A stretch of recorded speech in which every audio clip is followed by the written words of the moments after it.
చేరవయ్యో.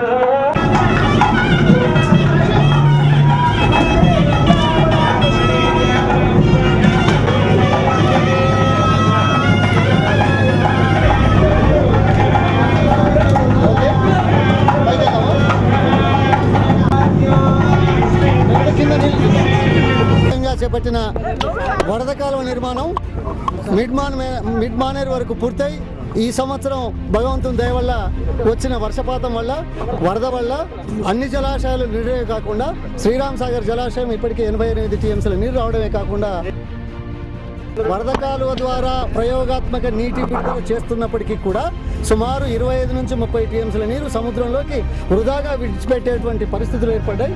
ఇప్పటి వరకు ఒక 20 టీఎంసీలు దీనికి ప్రయోగాత్మకంగా విడుదల చేసినాం. దీనివల్ల ఎల్ఎండి కింద ఉన్న దాదాపు 5,60,000 ఎకరాలకు మొట్టమొదటిసారిగా ఊరట కలిగించిన మాట వాస్తవం.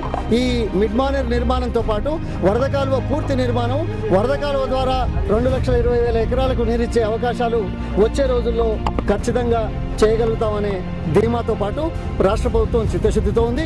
ఈ నీటి విడుదల విషయంలో ఎవరికి అనుమానాలు ఉండకూడదని మొట్టమొదటి హక్కులను కాపాడుతూ ఇక్కడ లక్ష్మీ కెనాలు, లక్ష్మీ కాలువ, సరస్వతి కాలువ, కాకతీయ కాలువ ద్వారా శ్రీరామ్ సాగర్ కింద ఉన్న ఆయకట్టుకు మొదటి విడతగా, మొదటి దఫాగా మొదటి హక్కులను పరిరక్షిస్తూనే మిగతా శ్రీరామ్ సాగర్ ప్రాజెక్టు కింద దాదాపు 14 లక్షల పైచిలుకు ఎకరాలకు నీళ్లు ఇవ్వాల్సిన అవసరం ఉన్న దృష్ట్యా ఈనాడు తీసుకున్న చర్యల వల్ల అటు నల్గొండకు, ఖమ్మంకు, వరంగల్కు, కరీంనగర్కు కొంతైనా ఊరట కలిగించే పని కాగలిగింది.